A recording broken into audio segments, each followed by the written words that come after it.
Glória a Deus. A paz do Senhor Jesus. Amém? Amados, mais uma vez aqui, esse culto maravilhoso, nessa família espiritual a qual Deus nos escolheu participar e a qual me agrado tanto de estar. Amém? Antes de começarmos, só uma oração, né? Para a gente poder ficar. Então coloque-se de pé. A gente pedir para o Senhor, para Ele poder, né, falar através da minha boca, mas com a vida de todos aqui. Queria pedir para o irmão Miguel tirar esse violão um pouquinho do ombro, põe aqui no suporte. Não, mas não é que você vai deixar de tocar não, pode pôr agora. Você vai vir aqui fazer essa oração pela palavra, em nome de Jesus, depois você volta a tocar. A paz, irmão. Glória a Deus. Pai amado, majestoso Deus, hoje encarecidamente o Senhor use o seu vaso, Pai amado, que o seu vaso hoje venha transbordar e assim levar o manancial assim para todos que estão aqui em seu nome, Pai amado, porque cada um aqui necessita do Senhor. Nós procuramos do Senhor, Pai amado, que o Senhor venha ser a fonte de libertação, a fonte de cura. Oh, majestoso Deus, nos faça a diferença, Pai amado. Que cada um hoje aqui saia impactado com sua palavra, Pai amado. Que cada um chegue na sua casa com aquela vontade de ler, abrir a Bíblia e ler, Pai amado, majestoso Deus. Porque nós necessitamos do Senhor. Em nome do seu Filho Jesus. Amém. Glória a Deus, aleluia. Pode se sentar aplaudindo o Senhor Jesus. Glória a Deus, Ele é digno, Ele merece, aleluia.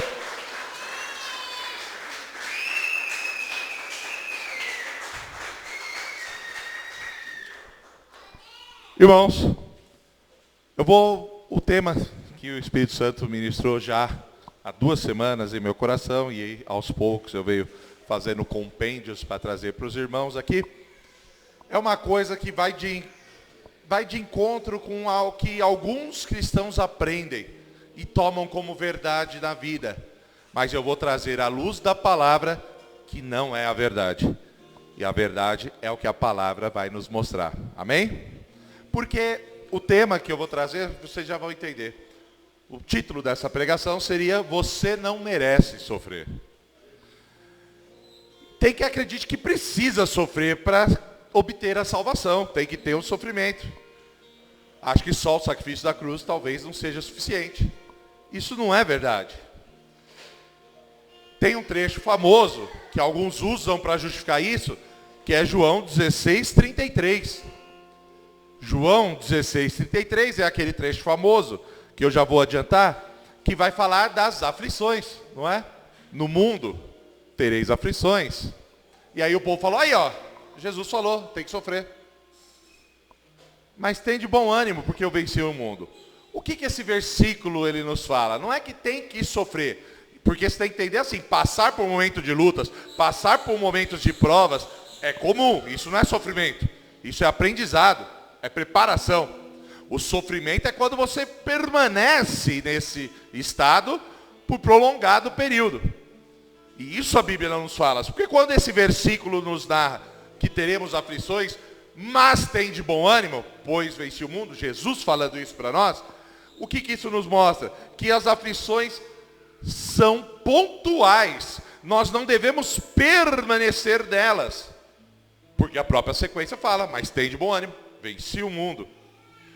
E aí, no próprio livro do Evangelho de João, no capítulo 10, o versículo 10, a parte B do versículo, ele é também famoso, fiquem tranquilos, que é a parte que Jesus nos diz que devemos ter vida, e vida em abundância. Mas quando ele fala vida em abundância, todo mundo entende a palavra abundância, que é vastidão, quantidade, é bastante. Abundância, nesse caso, abundância é o quê? Viver muitos anos? Não necessariamente. A vida do homem é limitada, 70, 80, se com vigor, passou disso é enfado e cansaço. E algumas exceções, uns teimosos, que quando chega numa idade já nem dá glória a Deus levantando a mão, São Jesus, puxa, vai até 120. É o que a palavra fala desde os tempos de Moisés. Então não é essa abundância, não vai voltar a Matusalém 900 e poucos anos, não é isso, não é abundância de tempo. A abundância é de intensidade, é de vivência. Então nós não temos que ficar no sofrimento, porque o sofrimento, pode reparar, quem sofre não vive direito. Quem sofre se empequena, se encolhe pelo sofrimento, pelo sentimento, pelo que seja, mas ele se retrai. E isso é viver em abundância? Não. Então é isso que tem que ser a vida do crente? Não. Porque Jesus fala que tenhamos vida em abundância. E aí eu queria entender, só para justificar esse meu argumento introdutório, eu queria interagir com vocês, mas coisas simples, que eu já sei a resposta, mas eu quero que vocês falem. Mas sejam sinceros, vocês acham que vai ter gente que vai sofrer e vai para o céu? Sim, vai ter. Mas vai ter gente que vai sofrer e mesmo assim vai para a danação eterna? Sim, vai ter. Vai ter gente que vai ter vida boa, vida mansa, vida em abundância, mas vai para a danação? Porém, vai ter gente que vai ter vida boa, vida com alegria, vida com abundância e vai para o céu, vai para a glória? Se forem dois aqui, quem é o segundo? Olha, só metade, vocês entenderam. Vou tentar, durante a palavra, falar mais. Então é muito mais coerente com a palavra do Senhor que nós tenhamos uma boa vida. E nós temos que tê-la para cumprir a palavra que o Evangelho de Mateus nos mostra. Lá no capítulo 5 desse Evangelho, quem quiser acompanhar, o primeiro livro do Novo Testamento, primeiro dos Evangelhos sinóticos na sequência, capítulo 5, os versículos 13, parte A, e 14, parte A. Seria só o começo. Mas é bem conhecido também essas partes. O que eles falam? Nós somos o sal da terra. E o 14a fala que nós somos luz do mundo. O que isso significa? Na verdade, isso nos significa, e eu vou falar um outro versículo que vai comprovar isso, já deixa aberto o 16 para mim, né? Mateus 5,16, só mais dois para frente, que nós temos que ser propagandas, nós temos que ser outdoor da abundância, da vastidão, da felicidade, do quão é bom viver com Cristo, para que nós sejamos esse sal da terra, para trazer esse tempero, para que nós sejamos essa luz do mundo, que façamos essa imagem, que façamos essa propaganda, para que quem olhe para nós fale, poxa, eu quero viver assim, eu quero viver essa vida. Então você acha que é para sofrer? É verdade, pensa, você vê um crente sofrido, você conhece a vida, é teu vizinho, que vai para a igreja toda semana, bonitinho, mas que é uma sofrência, igual as músicas de hoje em dia. Aí você faz, é sério que uma pessoa do mundo secular, que ainda não aceitou a Cristo, vai falar, é isso que eu quero para mim? É sério que isso que vai ser a luz do mundo para ela? Esse é o tempero que vai animá-la para ela falar, não, eu quero viver essa vida? É óbvio que não, não vamos ser hipócritas. É óbvio que não. Então se nós temos que cumprir a palavra que o Senhor fala, que somos sal, devemos ser sal da terra, luz do mundo, ser outdoor de Deus, dar o testemunho, e dessa forma fazemos evangelismo, através do testemunho de nossas vidas, através do que nós demonstramos, através da luz que seremos no meio em trevas, para que enxerguem na gente e nos siga. Como que vamos fazer isso? Tendo vida, e vida em abundância, não vivendo no sofrimento. Momentos de luta, momentos de aflições vamos ter também, a Bíblia nos fala, mas momentos para aprendizado, para preparação, como a própria Bíblia nos narra, diversos personagens que tiveram. Mas a nossa vida tem que ser em abundância, para que sejamos esse outdoor, para que façamos essa diferença, para que façamos essa propaganda. E Mateus capítulo, põe lá Mateus capítulo 5, versículo 16 para mim. Vamos ler ali juntos, olha lá. E assim resplandeça a vossa luz diante dos homens, para que vejam as vossas boas obras e glorifiquem o vosso Pai que estais nos céus. Quer dizer, resplandeça a vossa luz diante dos homens, luz do mundo, faça, seja um outdoor, propaganda Do quê? Para quê? Para que vejam as boas obras, o seu testemunho, mas através, vendo isso, vai fazer o quê? Para que glorifiquem o Pai que está nos céus. Amém? Nessa própria sequência. Então essa é a introdução da palavra que eu quero trazer para a vida dos irmãos hoje. Que você não merece sofrer. Vai ter luta, vai ter prova, vai ter aflição, vai ter aprendizado, vai ter preparo, vai ter tudo isso nas nossas vidas, vai. Mais intenso para uns, mais intenso para menos intenso para outros, não sei. Cada um conforme o propósito de Deus. Mas vai. Mas a grande maioria vai ser vida e vida em abundância, para que se cumpra a palavra de Deus. E só na introdução eu já te estou dando subsídios para isso. Mas eu quero trazer alguns trechos para que vocês entendam, né, o que Deus vem nos falando através da palavra a respeito disso. Amém? Bom, vamos lá, agora eu vou entrar na palavra. A história da Bíblia, ela é uma eterna batalha de luz e trevas. Isso ninguém pode negar. Luz e trevas, batalha entre a luz e a trevas. Isto pode ser também traduzido em vários trechos da Bíblia, entre ignorância e conhecimento. E ignorância, eu falo, não é ser rude, ser bruto. Ignorância no sentido de não saber. Não ter conhecimento, ignorância. Ou conhecimento. Em Oséias, profeta menor, capítulo 4, versículo 6, é confirmado isso. Não é? É o trecho do livro de Oséias que acho que todo mundo mais conhece na Bíblia. Que seria qual? O povo padece, sofre. Olha lá, o meu povo foi destruído porque lhe faltou o conhecimento. Em João, capítulo 8, versículo 32, é o trecho famosão também, que fala que conhecereis a verdade, e a verdade vos libertará. Verdade. Quem é a verdade que devemos conhecer para sermos libertos? Jesus Cristo. João, capítulo 14, versículo 6, dos mais conhecidos versículos da história. Ele mesmo, né? João está escrevendo o que ele mesmo falou da boca dele. Ele disse, eu sou o caminho, e a vida. Ele é a verdade, e é essa verdade que nós devemos conhecer, que é essa verdade que nos libertará, onde o próprio João escreve anteriormente.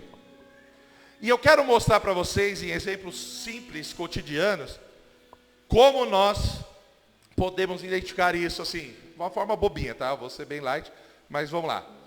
Alguém aqui, em algum momento na vida, talvez até hoje, mas já ouviu falar que não pode comer manga com leite? Olha lá, a Neide falou que até hoje não come. Manga com leite. Porque fazia mal, até morria, não é? Era assim, né? Todo mundo ouviu falar isso. Quem já ouviu falar, esse aqui tem alguns que praticam até hoje. Quem já ouviu falar que não pode tomar banho depois de jantar? Olha os porquinhos aí, tudo falando, não toma banho de jantar. Quem já ouviu falar daquela história do chinelo virado? Eu fiquei sabendo que tem uns que vai na casa da sogra e vira de propósito. Vai que. Vai, né? Dá certo. Vigia, Felipe. Vai ficar, chegar na casa da minha mãe e pegar os chinelos virados, foi o Felipe que passou por lá.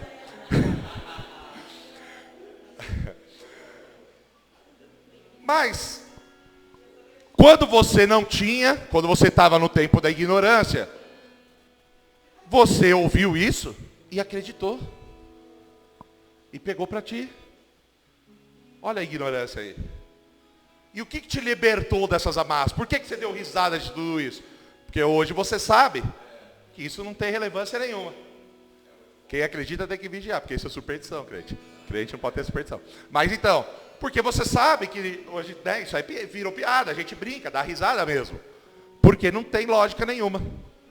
Não é verdade? Então você foi liberto. Porque você teve o conhecimento. Então, ignorância, olha como você pensava. Conhecimento, olha como te libertou. Hoje, se você tiver fome e na sua geladeira só tiver 2 mangas e 1 litro de leite, tu faz uma vitaminona lá e mata a sua fome. Oxi, antigamente você morria, ou de fome, ou porque achava que ia morrer da manga com leite. Né? Hoje você chega na casa de alguém e vê o chinelo virado. Das duas uma, ou não foi liberto ainda, ou é relaxado, porque só larga lá de ponta cabeça. Porque não tem nada a ver. Né? A única coisa que ele faz é dar trabalho. Quem for usar tem que desvirar na hora que for usar. Você não desvirou antes. Só isso. Né? Então, irmãos, desse exemplo simples, eu quero mostrar que, através do conhecimento, nós entendemos que essa história de que o crente tem que sofrer, está errada. E com o conhecimento vai te libertar dessas amarras hoje. E aí você vai entender que você tem que ter vida, e vida em abundância. Mateus, capítulo 14, a partir do versículo 28. Vamos fazer a leitura ali? Você vai me ajudando, tá? A partir do 22, perdão. Até o 28, no 22, eu falei errado mesmo. 14, 22, vamos até o 28. Vamos acompanhar a leitura? Quem não está com Bíblia, acompanha ali. Quem quiser acompanhar na própria Bíblia, amém? Tranquilo.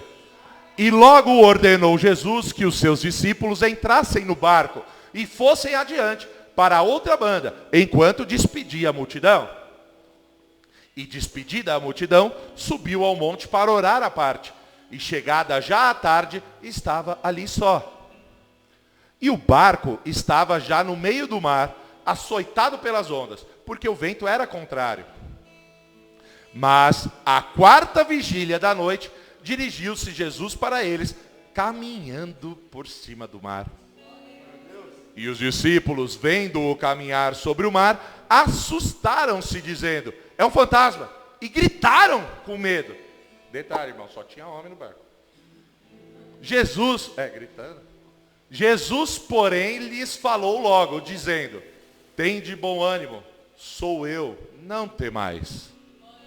E respondeu-lhe Pedro e disse, Senhor, se és tu, manda-me ir ter contigo por cima das águas. Até aqui. Esse trecho é um trecho conhecido, onde Pedro andou sobre as águas. Eu falei um pouquinho dele numa outra vertente, uma pregação um mês atrás. Mas aqui, queria destacar alguns pontos para a gente entender. Por que os discípulos estavam com medo? Né? Tiveram medo, até gritaram. Na última vez que eles andaram no mar com Jesus, o que tinha acontecido? A tempestade, o vento, Jesus dormindo lá, e o vento, o pau comendo, o barco quase virando. Eles tiveram que acordar Jesus para ajudar. E aí Jesus acorda e vira e fala, ó, para vento, para mar, quero calmaria, ó. Marola, só marola. E para. E um olha para o outro. Quem é esse que até o vento e o mar lhe obedece? Não é? Dessa vez, eles foram sozinhos para o mar, porque Jesus falou, vai na frente que eu vou depois. Primeira dúvida que surgiu no ministério dos discípulos ali. Como é que ele vai? Você está mandando a gente ir na frente de barco. Ele vai como? Num outro evangelho, com elo escriturístico, depois vocês lêem lá, que eu também não sou obrigado a ficar lendo tudo para vocês aqui. Né? Depois vocês lêem lá, que é o seguinte. Deu risada, né, irmã Fabi? É para você ler a Bíblia mesmo. Então, diz que eles deixaram um barquinho para Jesus. Você viu o tamanho da fé dos discípulos? Bom, Jesus falou que vai depois. Bom, se a gente vai do barcão, deixa um barquinho aí pelo menos para ele, né? Deixaram um barquinho para ele. Mas aqui eu entendo um pouco, porque faltou comunicação, né, da parte de Jesus. É óbvio que Jesus tinha o propósito de fazer o milagre, e mexer na fé deles. Mas faltou comunicação. Por quê? Ele podia avisar que jeito que ele ia, não é? Não chega assim de sopetão, assustando todo mundo. Porque repara bem, ó o que Jesus fez. Ele falou para eles indo, que eu vou depois. Eles já ficaram meio assustados. Mas tá bom, deixaram o barquinho na confiança. Aí Jesus vai lá, termina de despedir a multidão, mas ele não vai. Ele vai para o monte orar. E o trecho nos narra que ele vai na quarta vigília se encontrar com eles. A quarta vigília, não sei se todos sabem o que é vigília. Vigília é um período de 3 horas que é dividido à noite, começando às 6 da noite. Né? Porque tem gente que fala 6 da tarde, não, 5h59 é a tarde, 6 é a noite. A partir das 6 da noite até as 9 é a primeira vigília. Das 9 às meia-noite, a segunda vigília. Então vai pensando os discípulos no barco. E o vento já começando, o barco já no mar, anoitecendo. Eles despediram à tarde de Jesus, deixaram o barquinho. Aí eles estão olhando, cadê Jesus? Cadê Jesus? Dá 9 horas da noite, primeira vigília, acabando. Jesus chegou? Não. E eles lá, tá preocupado. E o barquinho, cadê? Barquinho, não vejo. Deu meia-noite, segunda vigília. Jesus chegou? E eles lá, no barco, nem dormiram, já é madrugada, mas estão lá, preocupados, vamos vigiar, cadê? Jesus falou que vinha, vamos lá, vamos ficar lá atentos. 3 da madrugada, chegou Jesus? Não. 3 da madrugada é o horário que termina a terceira vigília. E Jesus não tinha chego. Após as 3 da madrugada, aí não dá para precisar o horário, porque é entre 3 e 6 da manhã, 3 da madrugada às 6 da manhã, que é a quarta vigília, foi nesse período que chega Jesus. Então imagina no meio do mar, o mar já balançando o revolto, devia ter neve, é mar, né? Lá é quente, então tinha nevoeiro, aí você vê, você está esperando um barco, você vê um vulto vindo andando. Aí você fala, nossa, uma pessoa andando, mas é mar. O que está andando no mar? Aí um chama, botou, dá uma olhada ali que eu não tô com o olho embaçado, vê direito. É alguém. Mas quem está vindo andando sobre o mar? Não, fantasma. Quem anda sobre o mar? Né? Na verdade, tinha até umas tradições da época lá, que eles achavam que, comprovado até lá em Lázaro, né? Que eles achavam que o espírito, você conhece bastante o judaísmo, né? O espírito, até o terceiro dia, ele ficava vairando, esperando uma brecha, talvez volta no corpo, era o que eles achavam. Por isso que lá em Lázaro, Jesus chega no 4º dia, para garantir que essa crença do judeu já não servia mais, né? E é uma outra coisa interessante, só uma pincelada, um braço saindo um pouco aqui fora, que quando Jesus fala para Lázaro ressuscitar, ele chama Lázaro, vem para fora. Levanta e vem, né? Ele não fala morto, vem. Se ele fala isso, lascou, né? Ia aparecer o Walking Dead de Israel na época, porque ia sair todo mundo do cemitério. Porque morto, eu estou morto, sou eu. Ele chamou, o outro falou, não, eu estou morto, sou eu. O cemitério ia sair todo mundo levantado. Né? Mas não, ele dá o nome, Lázaro vem. Bom, moral, então eles tinham essa crendice de fantasma, alguns mais. Então quando eles viram um vulto andando sobre as águas, no meio do nevoeiro, depois das 3 da manhã, já morrendo do medo, sozinho, porque Jesus para eles ia vir no barquinho. Eles deixaram o barquinho. E aí eles têm esse medo que eles mostram aqui. Eles gritam. Mas tem uma coisa que mostra que eles não correm. Mas por que eles não correm? Porque não tinha para onde correr, ele está dentro do barco, vai correr para onde? Vai correr daqui para cá do barco, mas vai ficar no barco. Isso nos mostra que na nossa vida nós não tem problema, que nós não temos que ter medo. Nós temos que enfrentar, nós não temos que correr, nós temos que ficar e posicionar. Mas, o que mais nos mostra aqui, foi Pedro. Aí vem Pedro, grande Pedro. Pedro controlou o medo e foi com Jesus. Ele ficou com medo, Jesus falou, não tem, mas sou eu. Ele falou, rapaz, está usando o nome de Jesus? Não, peraí. É o senhor mesmo? Então manda. Que daí acreditou, manda que eu vá. Que daí eu ando. Jesus falou, então vem. Aí ele foi. E realmente, ele andou sobre as águas. Tudo bem, bateu um ventinho, ficou com medo, foi afundando, Jesus salvou. Mas ele deu uns passinhos sobre a água. Ele deu uns passos sobre a água. E o que isso nos mostra? O que isso vem nos ensinar? Né? Que temos que viver nossas próprias histórias, nossas próprias experiências com Deus. Mas como vamos vivê-las? Através da ousadia como foi a de Pedro, dando os nossos próprios passos de fé. Porque você pode ver que muitas vezes testemunhos você ouve hoje, né? Pessoas que teve o seu testemunho, foi passo de fé dela. Pessoa que conta o testemunho, que sempre você vê muito testemunho, muito milagre que aconteceu do lado da pessoa. Esse testemunho do lado, do outro. A gente tem que parar de viver do testemunho do outro. A gente tem que começar a vir e contar os nossos próprios testemunhos. Ter a ousadia de fé, dar esses passos na direção de Jesus. É isso que esse trecho nos mostra. E para finalizar esse trecho, eu fico imaginando, depois de atravessar esse mar, num próximo culto dos discípulos, um discípulo, testemunho, igual a Thaís veio dar testemunho aqui, discípulo veio dar testemunho. Irmãos, eu estava numa reunião e de repente eu vi um milagre. Eu vi um homem andando sobre as águas. E eu imagino Pedro sentadinho lá do lado falando, só que eles estão falando, sou eu. Agora pensa Pedro dando testemunho, a diferença. Pedro falando, irmãos, esse testemunho aí que o irmão João deu.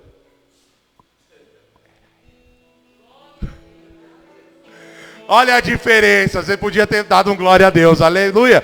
O milagre que foi contigo, ou o milagre que o outro observou. Mas por que o milagre foi com ele? Porque foi ousadia. Deu passo de fé na direção de Jesus. Fazendo isso, você não vai ter vida de sofrimento. Ela vai ser em abundância. Amém? Um outro exemplo que eu quero trazer, para a gente fortalecer esse conhecimento, é uma ilustração rápida. Beber um gole d'água aqui, desculpa. Uma história rápida. Tinha uma família que estava muito atribulada. Pra você ter uma ideia, o filho mais novo tinha uns 14 anos. E o moleque tinha sido expulso de 3 escolas. Comportamento rebelde. Rebelde sem causa.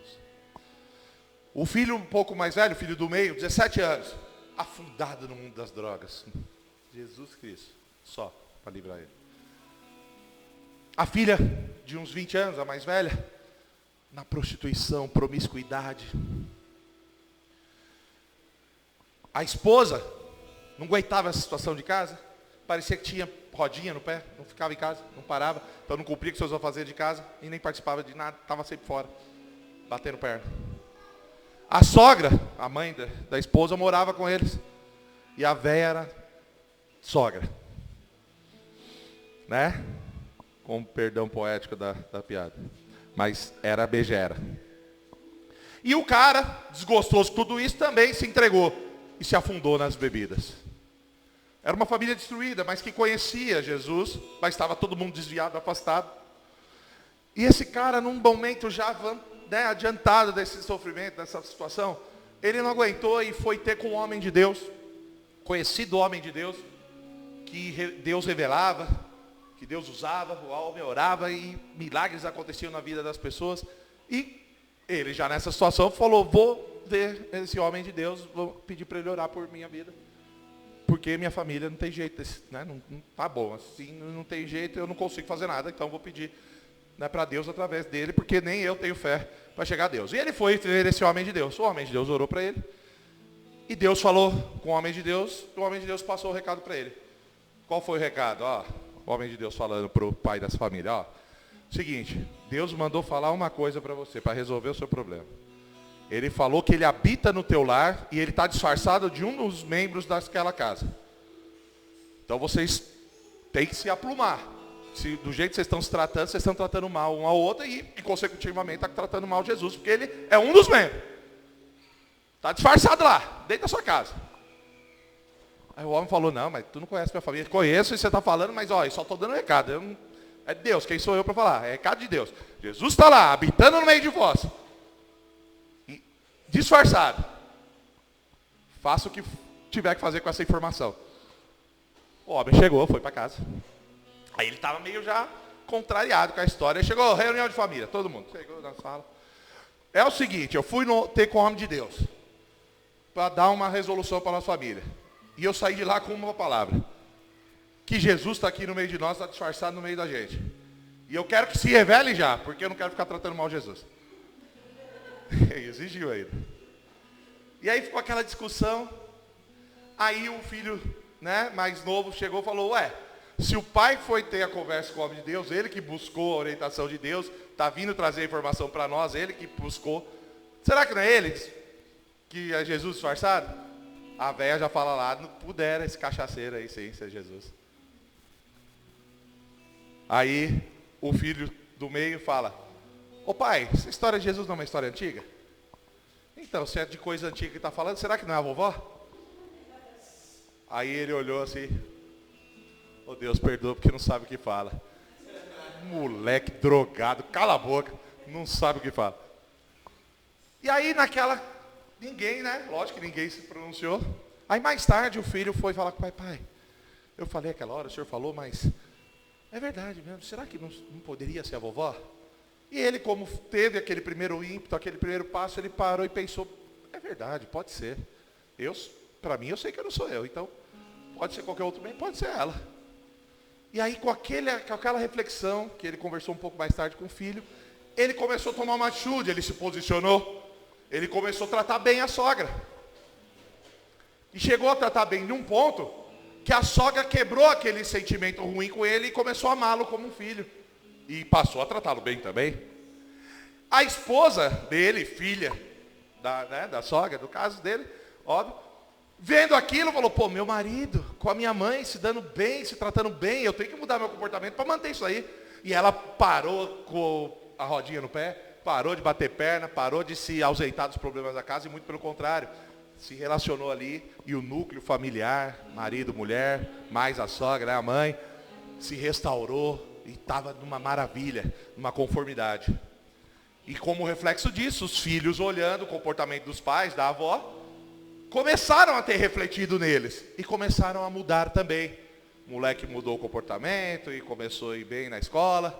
Né? O outro começou a diminuir os problemas psicológicos que levou às drogas. E ele conseguiu se libertar. Né? E a menina parou de se prostituir, voltou para a igreja, começou a dar valor ao seu próprio corpo. E a família foi restaurada em curto espaço de tempo. Qual que é a moral? Jesus não era uma das pessoas ali. Jesus, ele habita em cada um de nós. O que nós devemos fazer é enxergar Jesus em todos os nossos entes queridos, em todos ao nosso redor, e começar a tratá-lo como trataríamos a Jesus. E assim você vai receber o tratamento de volta. E esse vai ser o ambiente que a gente vai viver. Glória a Deus, aleluia, maravilhoso. É ou não é verdade, crente? Pode aplaudir que é para ele é digno. Não seja mais o mesmo. Ele habita entre nós. Glória a Deus, aleluia. Amém? Paciência, irmão. Só mais meia hora eu termino. Valeu, Patrick. Me deu força. O único. O resto está todo doido para ir almoçar. Vamos lá. Eu quero... 1 Samuel. Vou voltar para o Velho Testamento. 1 Samuel, capítulo 17. Enquanto vocês abrem aí, Samuel, todo mundo sabe, né? O último dos juízes, ungiu os 2 primeiros reis da história dos reis. Esses livros são meio que paralelos à história Samuel, Crônicas e Reis, parte delas. Meio que paralelos, meio que sequenciais. E nesse capítulo 17, é um capítulo bem conhecido, que a partir do versículo 23 até o 31, põe na tela o 23, por favor. 1 Samuel, capítulo 17, versículo 23, nós vamos ler até o 31, é rápido. E, estando ele ainda falando com eles, eis que vinha subindo o exército dos filisteus, o homem guerreiro, cujo nome era Golias, o filisteu de Gate, e falou conforme aquelas palavras, e Davi as ouviu. Porém, todos os homens de Israel, vendo aquele homem, fugiam de diante dele e temiam grandemente. E diziam os homens de Israel, vistes aquele homem que subiu? Pois subiu para afrontar a Israel. Há de ser, pois, que ao homem que o ferir o rei, o enriquecerá de grandes riquezas, e lhe dará a sua filha, e fará isenta de impostos a casa de seu pai em Israel. Então falou Davi aos homens que estavam com ele, dizendo, que farão aquele homem que ferir a este filisteu e tirar a afronta de sobre Israel? Quem é, pois, este incircunciso filisteu para afrontar os exércitos do Deus vivo? E o povo lhe tornou a falar conforme aquela palavra, dizendo, assim farão ao homem que o ferir. E ouvindo Eliabe, seu irmão mais velho, falar aqueles homens, acendeu-se a ira de Eliabe contra Davi e disse, por que desceste aqui? E a quem deixaste aquelas poucas ovelhas no deserto? Bem conheço a tua presunção e a maldade do teu coração, que desceste para ver a peleja. Então disse Davi, que fiz eu agora? Porventura não há razão para isso? E desviou-se dele para o outro e falou conforme aquela palavra. E o povo lhe tornou a responder conforme as primeiras palavras. Perguntou terceira vez o prêmio. E ouvidas as palavras que Davi havia falado, as anunciaram a Saul e mandou em busca dele. Então, a gente conhece esse trecho, né? Que é a introdução da chegada de Davi até tomar conhecimento da história de Golias. O que mostra aqui? Primeiro, Davi, a gente viu ali, ele ficou indignado com a situação. Ele não aceitou um único homem afrontar daquele jeito o exército do Deus de Israel. O exército israelita estava com medo de um único homem. E ele afrontava. Ele batia no peito e falou, manda homem, manda homem. Tem uns que falam que é o primeiro caso LGBT da história, mas é outro caso, manda homem, homem pedindo homem. Mas, não entendeu a referência, depois eu explico. Então, mas aí o que acontece? Ele ficou indignado, porque ele falou, peraí, o que está acontecendo? Por que ninguém vai contra ele? Ele falou, mas não, tem que matar aquele cara e tal. Mas tem algum prêmio para isso? Tem alguma recompensa? Você percebe que no trecho ele perguntou 3 vezes. 3 vezes. Quer dizer, Davi, ele também não era bobo. Ele queria saber, né? Ele falou, pô, a luta é grande. Mas e a recompensa?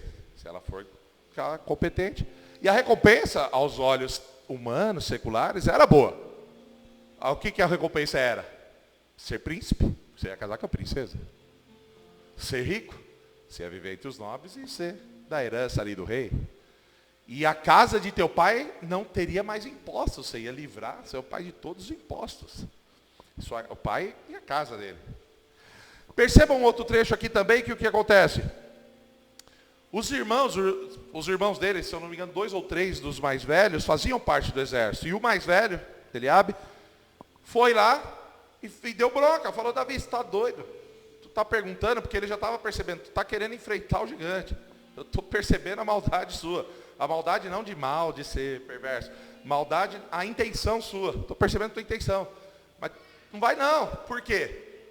Teu irmão mais novo, meu irmão pequeno. Se tu vai, o que a gente faz? Quando a gente tem um irmão, nós somos maiores, temos um irmão mais novo na escola, e aí tem um cara da série acima que quer bater no seu irmão. O que você faz? Você vai cobrir a bronca, né? Você cobre a bronca do seu irmãozinho. Eliabe estava preocupado por quê? Porque ele era o irmão mais velho. Ele ia ter que cobrir a bronca do irmãozinho. Só que a bronca do irmãozinho era Golias. Aí ele tá doido, eu estou percebendo sua intenção. Tu não vai não. E as ovelhas do pai? Volta. Estava morrendo de medo, Eliabe. Porque senão ele ia ter que cobrir a bronca. Ele sabia, ele já não está querendo enfrentar de cara o gigante, tem que enfrentar para defender o irmão. Então, tudo estava conspirando contra. Penso eu, quando chegou Davi a Saul olhou e falou, Davi, tu é o menininho que tange a rapa para, né, meus espíritos afastar e eu dormir em paz. Não quero perder você não, Davi. Mas aí Davi foi ousado, né? Ele estava indignado, ele foi ousado e com toda a coragem, e aí é outro ponto que nós temos que ter, coragem. Com a coragem ele chegou e, não, mas espera aí, eu estou preparado, que eu vim na ousadia mesmo, eu vim em nome do Senhor Jesus. E é o seguinte, só para você ter uma ideia, fui lá, desapareceu uma das ovelhas, eu vi rastro, fui procurar. Aí tinha lá um leão, tinha um urso, fiquei na dúvida, não sabia qual dos dois que pegou. Para garantir, matei os dois. Matei o leão, matei o urso. Estou preparado. Imagino eu, né? Que ele, se tivesse o Ibama na época, ele estava perdido, né? Porque pensa, Davi, matando leão, matando urso, todo animal se houvesse assim. Ele já devia matar lobo, que era pastor. Então imagina. Mas, o rei falou, bom, não tem ninguém para enfrentar. Tu matou leão e urso e está querendo, pelo menos, vai você. Tentou dar ainda as vestes, outro trecho, mas não vou entrar nisso, né? Não serviu, e Davi falou, não, deixa que eu vou. Olha o preparo de Davi. 5 pedras, que ele pôs na sua aljava. Uma funda, quem não sabe uma funda é uma espécie de estilingue, mas que você põe, roda, quando você solta uma das pontas, vai a pedra. E um pedaço de pau, que eu imagino ser o cajado de pastor dele. E ele foi. E quando ele foi, chega, tem todo o trecho que a gente conhece. Golias chega, você está doido, mano? Está me achando de cachorro, vem com pau e pedra para o meu lado. Ele falou, não, você vem com espada, escudo, armadura. Aí eu vou em nome do Deus dos exércitos. E quando ele falou isso, ele ganhou a história. Aí todo mundo sabe, ele pegou a pedra na funda, rodou e bem na fronte. Mas uma coisa a gente repara, ele precisou de uma pedra. Por que ele pegou 5? Por que ele pegou 5? Na verdade, tem várias interpretações, né, pode falar, mas uma bem simples. É porque você tem que ter uma reserva. Você tem que ter um plano B. E isso não é falta de fé. Isso é entender que às vezes as coisas não vão sair como você quer. Às vezes você não vai acertar na primeira pedrada. Tu tem a pedra reserva para acertar depois. O nosso problema é que nós queremos que as coisas saiam na primeira vez. Não nos preparamos, não esperamos o tempo de Deus para algo que saia diferente do que imaginamos. Outra coisa que a gente enxerga, toda vez que a gente fala do Golias, o que a gente enxerga? Um gigante. Mas para o exército de Israel, o que ele era? Um problema. Mas para Davi, o que esse trecho nos mostra que Davi enxergou no gigante? Uma oportunidade. Repara que ele perguntou 3 vezes, mas o que eu ganho? E aí falaram, né? Ser príncipe, rico, não imposto. O que eu ganho? Repetiram. E na última, repetiram. 3 vezes. Quer dizer, ele estava vendo uma oportunidade. Ele falou, porra, vou ser um príncipe, vou ser rico, e ainda a minha família, né, vai ficar bem, porque não vai pagar mais imposto. Então, onde você vê problema, você tem que enxergar oportunidade. Porque o jargão que diz, né, não há problema tão grande quanto seu Deus, isso aqui é a prova. Era um gigante, mas que não passou nem perto. Né? Uma pedradinha resolveu o problema. Então, enxergue problema como oportunidade. E como que Davi, então, matou o gigante? Com a pedra na testa? Não. Tem gente que acha que foi a pedrada que matou. E não foi, a pedrada desmaiou. Mas se Davi vacila, ele levanta e aí vem para cima o gigante. A pedra desmaiou. Aí Davi foi com a própria espada gigante e arrancou a cabeça. Por que arrancou a cabeça? Tem um símbolo nisso. Você já viu pessoas sem braço, andando, vivendo a vida? Já viu? Já, né? Você já viu pessoas com touca, sem perna, vivendo? Já. Já viu pessoas sem dedos, sem pedaço de membro, vivendo? Viu pessoas sem orelha?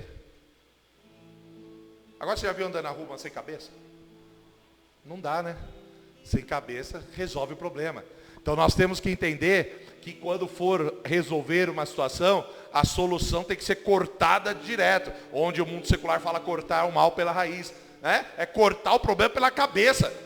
Se você só fazer um paliativo, uma famosa gambiarra ou empurrar com a barriga, ele volta, ele continua andando.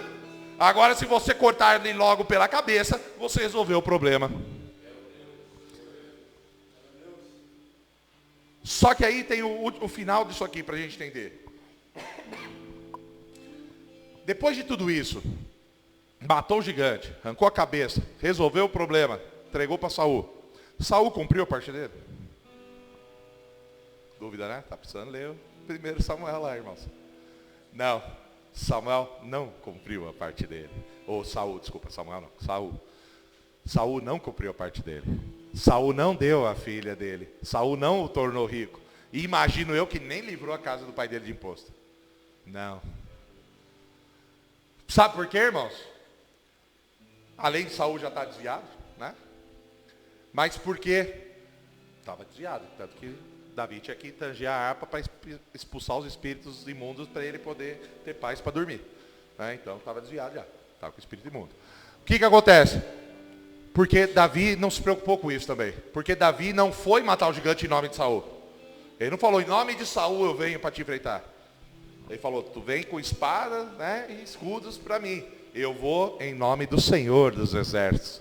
Então, como ele foi em nome do Senhor dos Exércitos, a solução, a resolução, a oportunidade vem da mão do Senhor dos Exércitos. E tudo isso que lhe foi prometido, foi-lhe restituído e dado porções muito maiores. Porque Davi tornou-se sim príncipe depois, quando ele vem casar com a outra filha do Saul, Mical. E essa não por prêmio, por entrega, meio que por obrigação, mas por amor. Porque ele veio conhecer, ele frequentava o palácio, ele veio conhecê-la e eles se apaixonaram. Então foi por amor esse casamento. Então foi príncipe sim, com uma das filhas de Saul, mas não do jeito de Saul, do jeito do Senhor.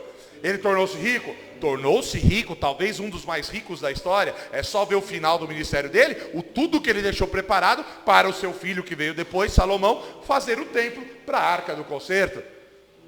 E ele deixou de pagar imposto? Pudera, ele foi o rei, né? Ele recebia os impostos dos outros. Ele não pagava. Então ele ganhou os prêmios sim, foi restituído o que Saul quis usurpar dele, não cumprindo. E muitas, multiplicadas vezes mais. Mas por quê? O que aconteceu aqui? Davi teve a ousadia de Pedro e a coragem. E para que nós não venhamos a sofrer, não mereçamos sofrer, temos que ter coragem para enfrentar nossos problemas. Temos que fazer diferente. Porque não adianta, irmãos, fazer a mesma coisa para querer objetivos diferentes. Com a mesma coisa você consegue o mesmo resultado. Isso é óbvio, é lógico. Você quer resultado diferente? Tu quer coisa diferente? Vai fazer algo diferente.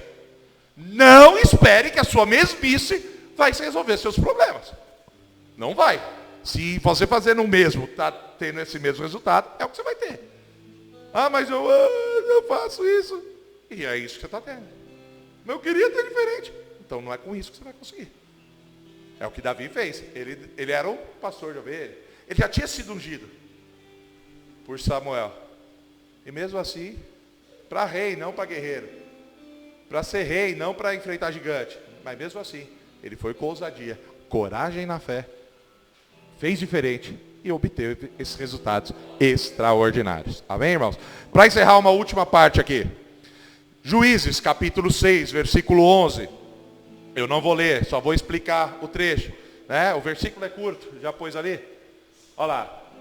Então o anjo do Senhor veio e aceitou-se debaixo do carvalho que está em Ofra, que pertencia a Joás, a Biesrita, e Gideão, seu filho, estava malhando o trigo no lagar para o salvar dos midianitas. Uma explicação rápida para o salvar dos midianitas. O que acontece? Você não malha trigo no lagar. Alguém sabe o que é lagar? Lagar é aquele tonelzão que você pisa a uva. Mas no lugar que você pisa a uva, você vai malhar trigo? Não. Trigo se malha na eira. Eira é um pátio externo, você malha, o vento ajuda soprando, levando o pó sujo, e aí você malha o trigo.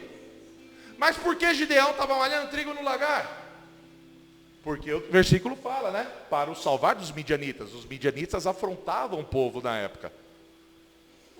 E eles vinham e tomavam, saqueavam tudo, não deixava. Então Gideão pegava um pouco lá a parte para matar a fome ali do povo, né? Para o povo subsistir. E malhava no lagar, num lugar fechado, escondido. Porque se fosse numa eira, num pátio, os midianistas estavam em volta, via de longe, se reuniam e vinha e sacava. Né? Saqueava. E o que isso nos mostra, irmãos? Que mesmo em meio à afronta, Deus nos ensina coisas maravilhosas. Nós temos muitas vezes um ideal na mente. Qual que é o ideal? Nesse caso, malhar numa eira. Fiquei imaginando Gideão malhando no lagar, mas pensando, se fosse uma eira, o trabalho mais fácil seria, a quantidade que eu podia fazer em mais tempo. Só que o ideal que nós temos em nossa mente é uma coisa. Nós podemos até imaginar o ideal, mas nós temos que trabalhar sem nos lamentar, aprender a utilizar as ferramentas que o Senhor nos dá. A trabalhar com o que o Senhor nos permite naquele momento. Trabalhar com o que temos naquela hora. Deus não quer que usemos, né, o que nós achamos ideal. Ele quer que nós sejamos fiel naquilo que Ele nos permite usar, para aí Ele nos dar o melhor. Nós temos que nos contentar com o que Deus permite nos dar, e não ficar sofrendo à toa. Tem gente que sofre, vou dar um exemplo. Mas nas gravações eu estou vendo que só tem um ângulo de câmera, porque não podia ter dois. Antes não tinha nem gravação, irmão. Está reclamando porque não tem duas câmeras, porque não tinha nem gravação. Vamos trabalhar com o que Deus dá, que aí Ele vai fazer o melhor, é certeza. Agora adianta fazer bonita a gravação, mas por trás está, vida, céus, pouca câmera, que baixa resolução. Sofrendo à toa. Temos um ideal, lógico que temos. Nós somos humanos. Mas nós temos que trabalhar com o que Deus nos dá. E ser fiel no pouco, para no muito Ele nos colocar. Nós temos que trabalhar com o que Deus nos dá agora. E agradecer pelo que temos agora. Para que Ele nos abone, nos dê abundância posterior. Porque se nós ficamos no sofrimento à toa, que solução vai sair disso daí? Amém? Romanos, capítulo 8, versículo 28, me ajuda nisso. Romanos 8, 28, e sabemos que todas as coisas contribuem juntamente para o bem daqueles que amam a Deus. Todas as coisas contribuem para o bem dos que amam a Deus. E 1 Tessalonicenses, capítulo 5, versículo 18. 1 Tessalonicenses, capítulo 5, versículo 18. Em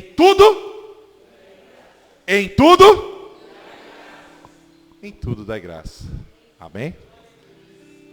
Para encerrar, irmãos, a conclusão disso tudo, para fechar, para aglutinar tudo que eu falei para vocês. Para sermos então esse exemplo, esse outdoor de Deus, fazer essa propaganda, fazer a diferença do mundo, não podemos ficar no sofrimento. Temos que ter vida e vida abundante. Mas para ter essa vida abundante e sair e não ter esse sofrimento, nós temos para isso o que? Ter a ousadia como de Pedro, a coragem como Davi. Temos que encarar os problemas como oportunidades e solução. Temos que nos contentar com o que Deus nos dá e sermos fiel no pouco para no muito Ele nos colocar. Não podemos ficar frustrados com o ideal nosso, porque o que vem de Deus é melhor. E para encerrar, a Bíblia vai encerrar no meu lugar. Romanos, capítulo 12, versículo 2, a parte B, parte final. Romanos 12, 2, todos conhecem. Para que experimentais qual seja a boa, agradável e perfeita vontade de Deus. Amém, igreja? Até aqui, espero que vocês tenham entendido. Desculpa ter estendido um pouquinho, espero que tenha valido a pena, tá? Gostei muito de estar essa manhã com os irmãos, podendo ser instrumento de Deus usado para trazer essa mensagem em vossas vidas. Aqueles que entenderam e não vão mais merecer sofrer, vão ter vida e abundância. Aplaude a Jesus, Ele é digno, Ele merece, glória a Deus. Vamos agora com essa alegria e júbilo adorar ao Senhor com as ofertas, em nome de Jesus.